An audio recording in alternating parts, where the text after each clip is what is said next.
گونج اٹھے ہیں نغمات رضا سے بوستا، کیوں نہ ہو کس پھول کی مدحت میں وامنقار ہے، کیوں نہ ہو کس پھول کی مدحت میں وامنقار ہے۔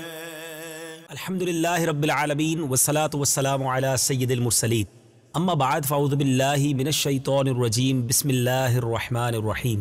الصلاة والسلام علیک یا رسول اللہ وعلی آلک واصحابک یا حبیب اللہ، الصلاة والسلام علیک یا نبی اللہ وعلی آلک واصحابک یا نور اللہ۔ میٹھے اسلامی بھائیوں اور مدنی چینل کے ناظرین، سلسلہ ہے نغمات رضا۔ سبحان اللہ، اس سلسلے میں امام عشق و محبت اعلیٰ حضرت کے بہت ہی خوبصورت کلام ہم پڑھتے بھی ہیں، سنتے بھی ہیں اور اس کو سمجھتے بھی ہیں۔ آج جس کلام کو ہم نے اپنے سلسلے کے لیے چنا ہے، اعلیٰ حضرت کا یہ کمال ہے کہ کسی ایک موضوع کو، کسی ایک یوں سمجھیے بات کو لیتے ہیں اور پھر اس کے بہت سارے پہلوؤں کو بیان کرتے ہیں۔ کبھی ایڑیوں پر بات کرتے ہیں، کبھی نبی پاک علیہ الصلوۃ والسلام کے کس وصف پر بات کرتے ہیں، کبھی خاک پر ہی پورا کلام لکھ دیتے ہیں۔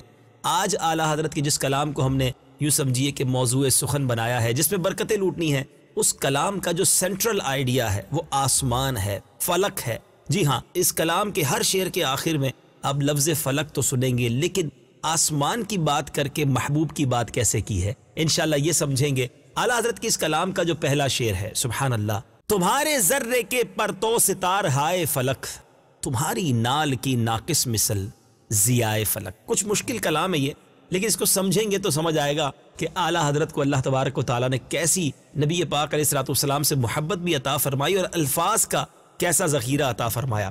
ذرہ کہتے ہیں چھوٹے سے جز کو، پرتو سے مراد عکس ہے۔ اچھا، ستار ہائے فلک، ستار ہائے سے مراد ستارے کی جمع ہے، فلک سے مراد آسمان ہے۔ نال چپل کو کہتے ہیں، نالین مقدس کا یہاں مراد ہے۔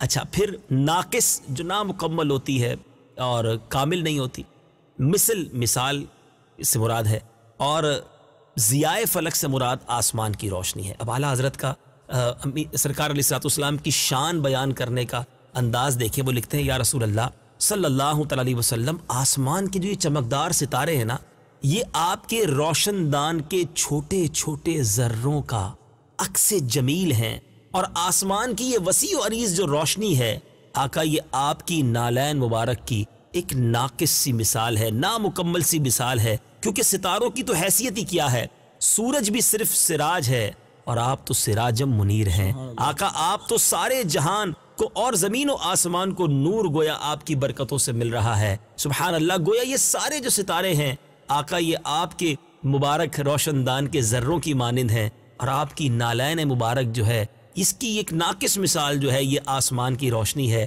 کیا خوبصورت انداز۔ ایک اور کلام میں اعلیٰ حضرت نے کچھ اسی طرح کی بات کی ہے نا، کہ ذرے جھڑ کر تیری پیزاروں کے تاج سر بنتے ہیں سیاروں کے۔ آئیے سنتے اس کلام کو۔ تمہارے ذرے کے پرتو ستار ہائے فلک، تمہاری نال کی ناقص مثل ضیائے فلک۔ تمہارے ذرے کے پرتو ستار ہائے فلک، تمہارے ذرے کے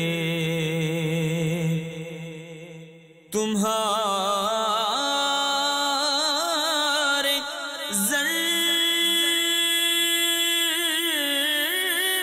کے پرتو ستار ہائے فلک، سبحان اللہ، سبحان اللہ۔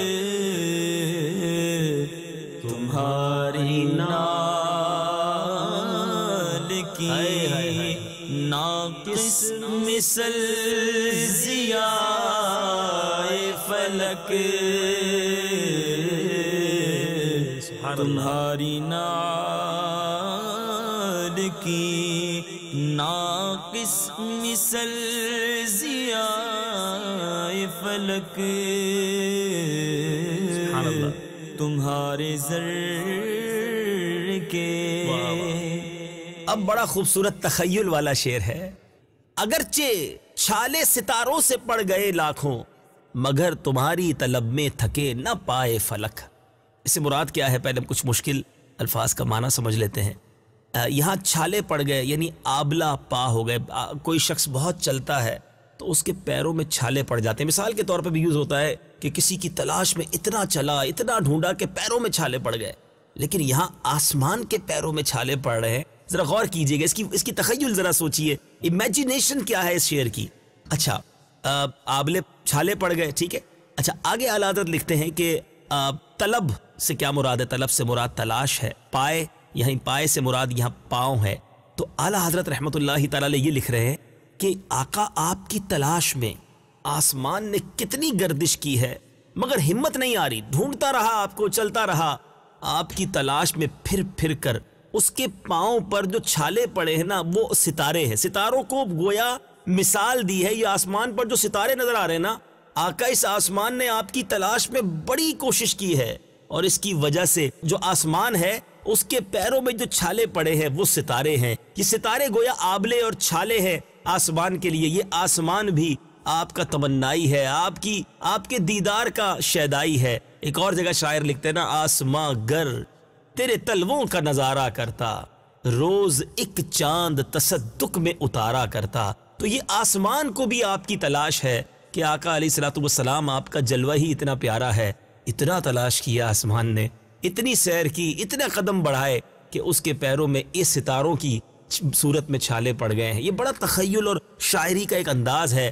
بہرحال کیا خوبصورت انداز ہے. اگرچہ چھالے ستاروں سے پڑ گئے لاکھوں مگر تمہاری طلب میں تھکے نہ پائے فلک. یعنی آسمان ابھی تک تھکا نہیں ہے, آسمان کے پیر نہیں تھکے, اگرچہ بہت سارے چھالے جو ہیں وہ پیروں میں پڑ گئے ہیں. آئیے شعر کو سنتے ہیں. اگرچہ چھالے ستاروں سے پڑ گئے لاکھوں مگر تمہاری طلب میں تھکے نہ پائے فلک. اگر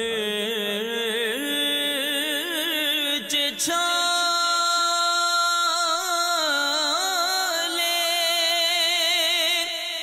ستاروں سے پڑ گئے لاکھوں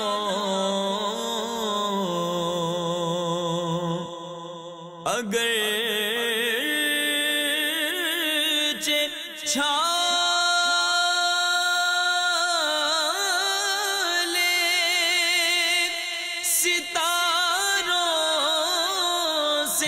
پڑ گئے لاکھوں مگر تمہاری طلب میں تھکے نہ پائے فلک مگر تمہاری طلب میں تھکے نہ پائے فلک.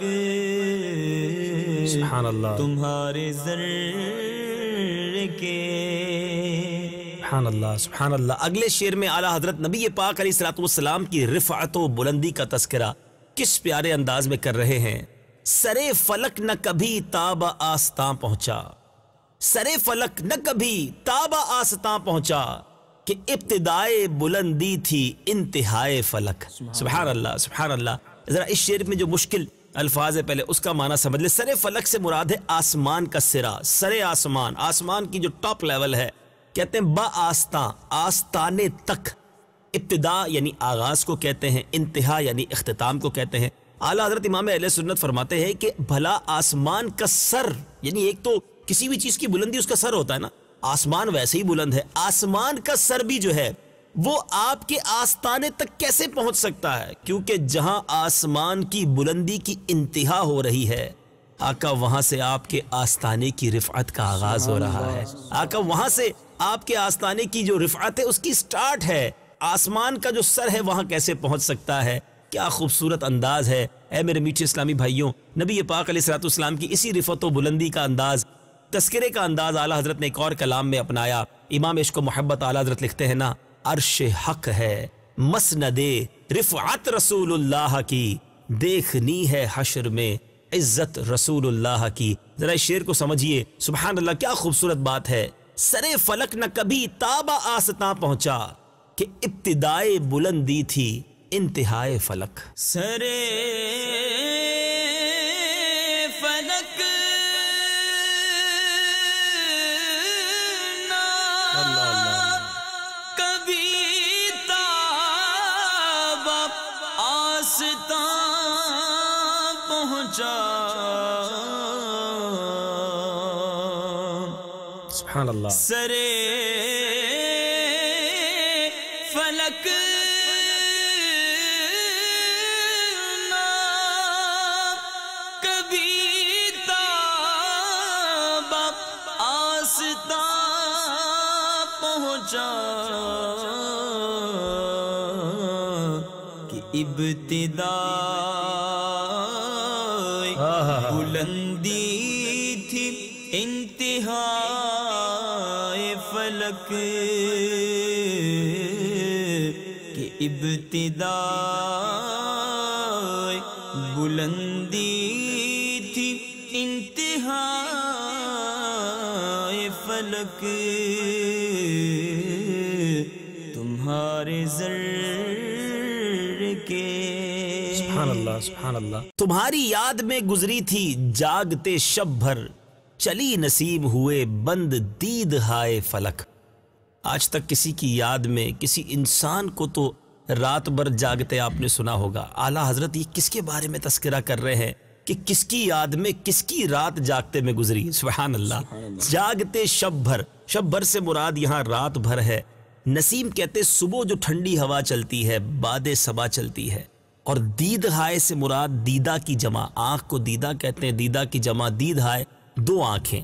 امام عشق و محبت اعلیٰ حضرت کچھ اس طرح لکھتے ہیں کہ یا رسول اللہ آپ کی یاد میں آسمان نے ساری رات جاگتے میں گزاری ہے. ساری رات آسمان جو ہے وہ آپ کی یاد میں جاگتا رہا. جب آپ کے قدموں کو چھو کر باد صبا چلی، صبح کی صبا، صبح کی ہوا چلی، تو اب تھکے ہارے آسمان نے آنکھیں بند کر لی. اس کی آنکھ لگ گئی. تو جب آسمان کی آنکھ لگتی ہے تو اب آنکھ بند ہوئی تو اس ستارے جو ہیں گویا اب آنکھوں کی مانند بتایا جا رہا ہے کہ جیسے صبح ہوتی ہے تو سارے ستارے جو ہے اس کی روشنی ختم ہو جاتی ہے تو گویا آسمان سو جاتا ہے اور سورج آپ کے غلاموں کی جو ہے وہ خدمت کے لیے حاضری دیتا ہے. تو بڑا خوبصورت تخیل ہے کہ رات بھر جو یہ آسمان آپ کو جاگتا نظر آتا ہے، اس کے ستارے جو ہیں اس کی آنکھیں کھلی ہوئی ہیں، گویا یہ نبی پاک کی یاد میں ایک ٹک ٹکی باندھ کر جاگ رہا ہے. اور جب صبح ہوتی ہے، ٹھنڈی ہوا چلتی ہے تو آسمان بھی سو جاتا ہے، اس کی آنکھیں بند ہوتی ہیں تو ستارے بھی غائب ہو جاتے ہیں. تخیل رضا کی کیا بات ہے. سبحان اللہ. نبی پاک علیہ الصلوۃ والسلام کی گویا ہر شے محبت میں ڈوبی ہوئی ہے. کیوں نہ ہو، نبی پاک علیہ الصلوۃ والسلام مبارک ذات ہیں جس کے بارے میں رب ارشاد فرماتا ہے لولا کلمہ خلقت الدنیا، اے محبوب میں تمہیں نہ بناتا تو دنیا ہی نہ بناتا، نہ یہ چاند بناتا، نہ یہ سورج، نہ ستارے، یہ کچھ بھی نہ ہوتا. ذرا غور کیجئے میٹھے اسلامی بھائیوں، جو وجہ تخلیق کائنات ہو، جن کے لیے سب کچھ بنا ہو، وہ ساری چیزیں کیوں نہ پھر اپنی ریزن آف کریٹیوٹی سے محبت کریں، اپنی اس شخصیت سے محبت کریں جس کے سبب انہیں بنایا گیا ہے. تو آسمان بھی نبی پاک سے بے انتہا محبت کرتا ہے. بلکہ اگر آسمان کی محبت کی بات کروں تو مجھے وہ واقعہ یاد آیا. علماء نے لکھا کہ واقعہ معراج کی ایک توجیہ، ایک وجہ یہ بھی پیش کی جاتی ہے کہ زمین جو ہے اس نے آسمان کو ایک بار کہا کہ میں زیادہ عظمت والی ہوں، میرے پاس باغ بھی ہیں، نہریں بھی ہیں، سمندر بھی ہے، دریا بھی ہے. آسمان نے کہا میرے پاس سورج ہیں، ستارے ہیں، بادل ہیں، میں عظمت والا ہوں. پھر زمین نے کہا کہ بات یہ ہے کہ نبی پاک میرے پاس ہیں، آقا ہمارے پاس ہیں. تو آسمان نے رب کی بارگاہ میں فریاد کی کہ مولا یہ زمین مجھے تانے دیتی ہے کہ نبی پاک اس کے پاس ہیں، کوئی ایسا کرم فرما، اے اللہ نبی پاک کا کوئی ایک پھیرا آسمانوں پر ہو جائے، پیارے آقا کا آسمانوں کی طرف جانا، شب معراج جو آسمانوں کی سیر کرنا ہے. اس کی ایک وجہ علماء نے یہ بھی لکھی ہے کہ یہ درخواست تھی آسمان کی اللہ کی بارگاہ میں کہ مولا تیرے حبیب کے قدم مجھ تک آ جائیں تو میں بھی متبرک اور میں بھی عظمت والا ہو جاؤں. اللہ غنی، پھر کیوں آسمان محبت نہ کرے. اعلیٰ حضرت کیا پیاری بات لکھتے ہیں، تمہاری یاد میں گزری تھی جاگتے شب بھر، چلی نسیم ہوئے بند دید ہائے فلک. تمہاری یاد میں گزری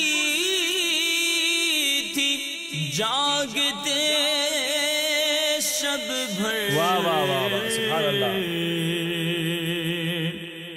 تمہاری یاد میں گزری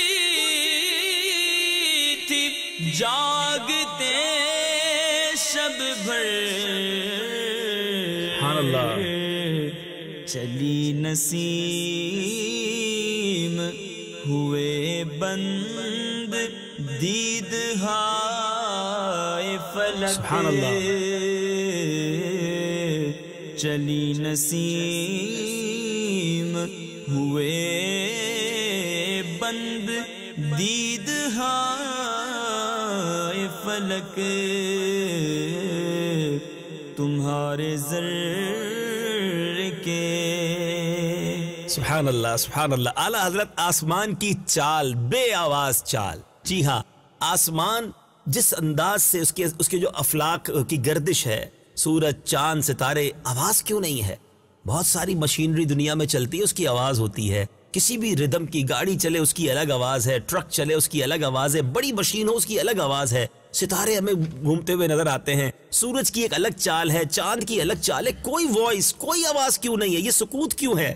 اللہ غنی اعلیٰ حضرت کیا بات کر رہے ہیں. نہ جاگ اٹھے کہیں اہل بقی کچی نیند, نہ جاگ اٹھے کہیں اہل بقی کچی نیند, چلا یہ نرم نہ نکلی صدائے پائے فلک. سبحان اللہ. اس کے ذرا پہلے مشکل الفاظ کے معنی سمجھ لیں. اہل بقی جنت البقی کا وہ قبرستان اور اس میں آرام فرما وہ صحابہ کرام اہل بیت اطہار کی کئی عظیم ہستیاں وہاں پر آرام فرما ہے. یاد رہے وہ مبارک قبرستان ہے کہ جس کے اندر کم و بیش بتایا جاتا ہے 10,000 صحابہ کرام مدفون ہیں. حدیث پاک کا مضمون ہے کہ تم میں سے جس سے ہو سکے وہ مدینے میں مرے, کہ جو مدینے میں مرے گا میں اس کی شفاعت کروں گا. اللہ تعالیٰ مجھے بھی اور آپ کو بھی مدینہ پاک میں ایمان اور عافیت کے ساتھ موت بھی عطا کرے, جنت البقی مدفن ہمارا بنا دے. لیکن کیا خوبصورت بات اعلیٰ حضرت لکھتے ہیں کہ اہل بقی آپ سمجھ گئے, چلا یہ نرم یعنی نرمی سے چلا. اچھا اب اعلیٰ حضرت کا تخیل دیکھیں, کہتے ہیں آسمان اس قدر بے آواز ہو کر اتنی خاموشی کے ساتھ کیوں چل رہا ہے؟ اس لیے کہ اہل بقی جو ہے نا, جنت البقی میں جو نبی پاک کے صحابہ کرام ہیں, آپ کے گھر والے ہیں, اہل بیت جو آرام کر رہے ہیں نا, ان کی نیند خراب نہ ہو جائے. وہ جس نیند میں موجود ہیں, جو جنت کی طرف یوں سمجھے ان کا سفر جاری ہے. کیونکہ مومنین جو ہے نا میٹھے اسلامی بھائی, وہ قبر میں بھی بڑے سکون کی نیند سوتے ہیں. بلکہ جو اللہ کا نیک بندہ قبر میں جاتا ہے اسے ایک آواز آتی ہے, نم کا نومت العروس, سو جا کے جیسے دلہن سوتی ہے اس طرح بے خوف سو جا. اللہ اللہ. تو اعلیٰ حضرت لکھتے ہیں یہ جو آسمان کی اس پوری چال میں کہیں بھی آواز نہیں ہے نا, یہ آسمان اس ادب کو ملحوظ رکھے ہوئے ہے کہ کہیں اہل بقی کی نیند جو ہے وہ جو نیند سے وہ بیدار نہ ہو جائے, ان کی سما خراشی نہ ہو جائے. کیا تخیل ہے اعلیٰ حضرت کا. اس سے ملتی جلتی ایک بات اعلیٰ حضرت ایک اور شعر میں کرتے ہیں, لکھتے خوف ہے سما خراشی یہ سگے طیبہ کا, خوف ہے سما خراشی یہ سگے طیبہ کا, ورنہ کیا یاد نہیں نہ لاؤ افغاں ہم کو. اعلیٰ حضرت کہتے ہیں مجھے بھی زور زور سے رونا آتا ہے, مجھے بھی نبی پاک کی یاد میں بلند آواز سے رونا آتا ہے, لیکن مدینے جا کر میں زیادہ بلند آواز سے نہیں روتا, کیونکہ مجھے خوف ہے کہ کہیں مدینے کے جو کتے ہیں نا ان کی نیند میں خلل نہ پڑ جائے, ان کے آرام میں خلل نہ پڑ جائے. کیا بات ہے اعلیٰ حضرت کی اور کیا بات ہے ان کے تخیل کی. ذرا سنیے کیا خوبصورت بات. آسمان بے آواز ہے, کیوں بے آواز ہے؟ اس کے پیچھے بھی ایک راز ہے, یہ عشق کی بات ہے. لکھتے ہیں نہ جاگ اٹھے کہیں اہل بقی کچی نیند, چلا یہ نرم نہ نکلی صدائے پائے فلک. نہ جاگ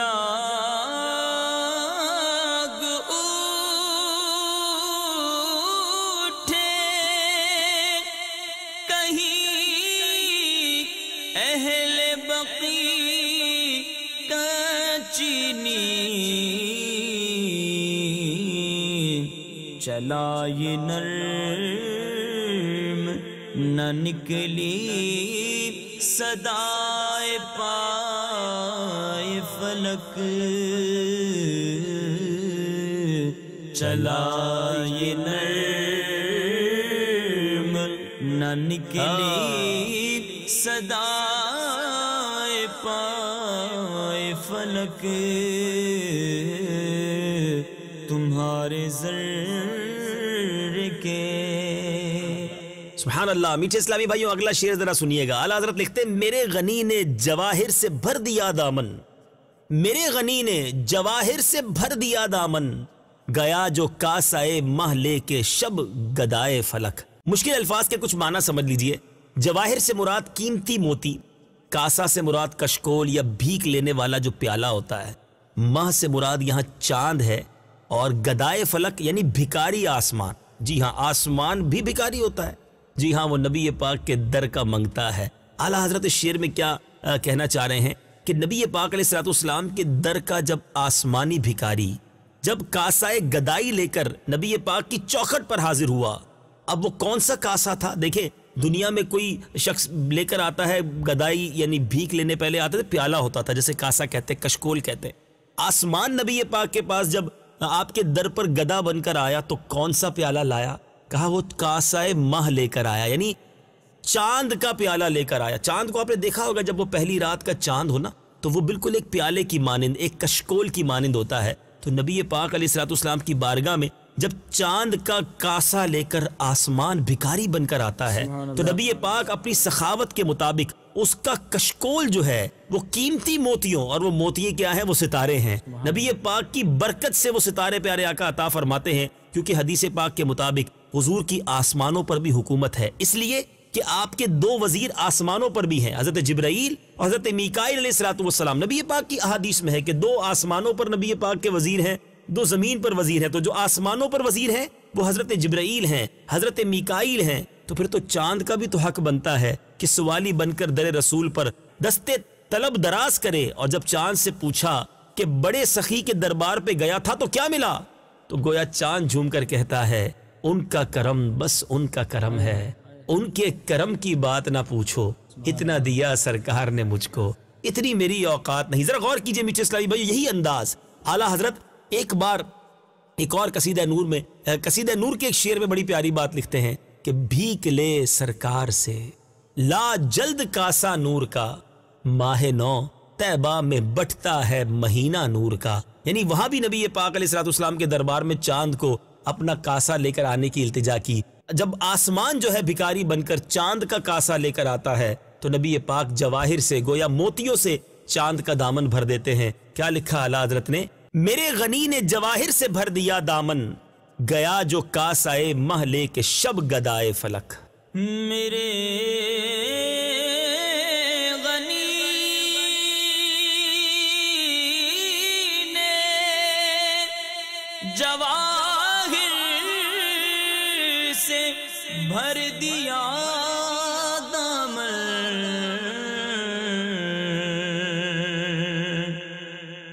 میرے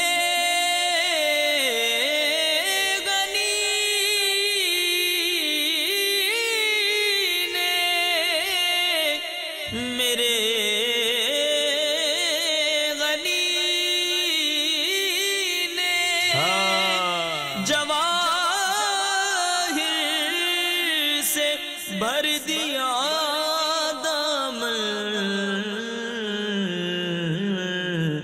گیا جو کاسائے محلے کے شب گدائے فلک، گیا جو کاسائے محلے کے شب گدائے فلک. سبحان اللہ، سبحان اللہ، تمہارے زر کے. سبحان اللہ. میٹھے میٹھے اسلامی بھائیوں، اب اہل بیت اطہار کا تذکرہ، ان کی سادگی کا تذکرہ، اور کتنے پیارے انداز میں وہ تذکرہ کیا. یہ اہل بیت کی چکی سے چال سیکھی ہے، رواں ہے بے مدد دست آسیائے فلک. میٹھے میٹھے اسلامی بھائیوں، یہاں پہلے مشکل الفاظ کے معنی سمجھ لیتے ہیں. اہل بیت نبی پاک علیہ الصلوۃ والسلام کا جو خاندان ہے اس سے مراد یہ ہے. چال یعنی چلنا، رواں یعنی جاری، بے مدد دست یعنی ہاتھ کی مدد کے بغیر، آسیہ بھی چکی کو کہتے ہیں. یا اعلیٰ حضرت کیا خوبصورت بات لکھتے ہیں کہ بی بی فاطمہ خاتون جنت کی وہ مبارک چکی. جی ہاں، خاتون جنت ہے، نبی پاک کے جگر کا ٹکڑا ہے، مگر اپنے ہاتھ سے چکی پیسا کرتی تھی، گھر کے کام خود کیا کرتی تھی. ہاتھوں میں چھالے پڑ گئے. نبی پاک علیہ الصلوۃ والسلام سے جب غلام یا کنیز مانگنے کی باری آئی تو تو نبی پاک نے اپنی صاحبزادی کو کیسا درس دیا، غلام یا کنیز نہ دی بلکہ تسبیح فاطمہ عطا کر دی کہ اے فاطمہ جب تھک جایا کرو 33 بار سبحان اللہ، 33 بار الحمدللہ، 34 بار اللہ اکبر پڑھ لیا کرو۔ جی ہاں مدنی چینل کے ناظرین، جس تسبیح کو ہم تسبیح فاطمہ کہتے ہیں، نمازوں کے بعد پڑھتے ہیں، یہ اسی چکی کی برکت سے ملی ہے۔ اعلیٰ حضرت کہتے ہیں کہ جس چکی کی برکت سے ساری دنیا کو وہ تسبیح فاطمہ عطا ہوئی، گویا اسی چکی کی برکت سے دنیا بھر میں ذکر الہی ہو رہا ہے۔ اس چکی سے میرے رب کو کتنا پیار ہوگا، تو اللہ تبارک و تعالیٰ نے آسمانوں کو بھی چکی کی طرح چلنے کا قیامت تک حکم دے دیا ہے کہ اے آسمان، اگر میرے نبی کی امت تسبیح فاطمہ سے فیضیاب ہو رہی ہے تو فاطمہ کی اس ادا کو اپنا، تاکہ دنیا جان لے کہ ادھر بھی انہی کا فیض ہے، ادھر بھی انہی کا فیض ہے۔ یہ اہل بیت کی چکی سے چال سیکھی ہے، رواں ہے بے مدد دست آسیائے فلک۔ یہ اہل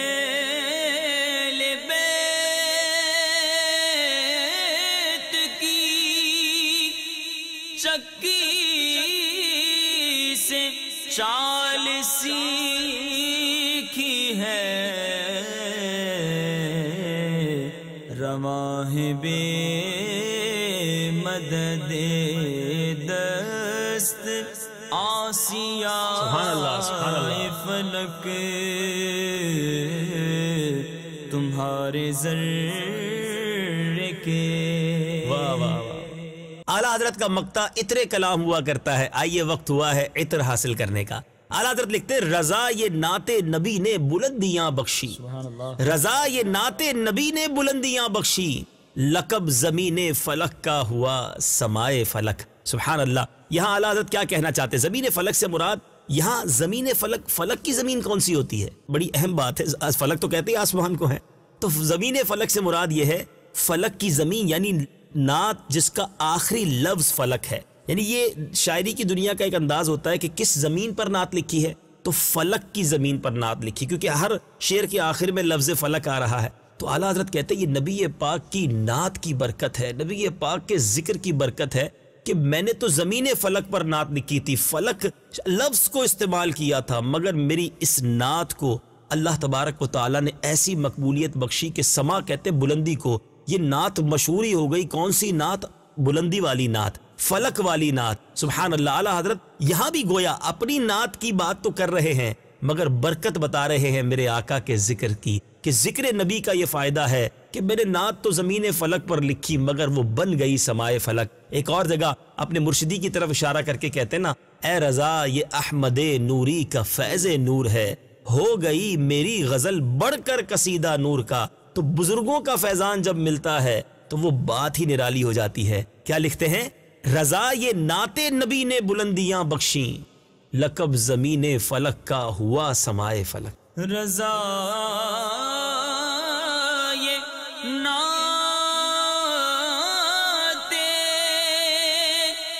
نبی نے بلندیاں بخشی، رضا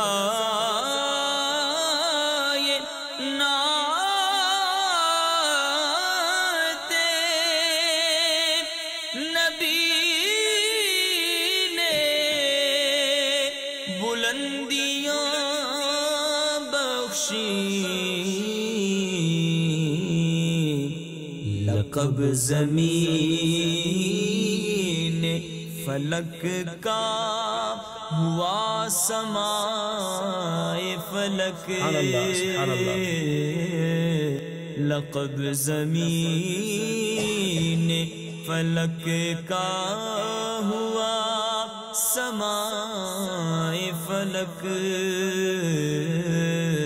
تمہارے ذرے کے پر تو ستار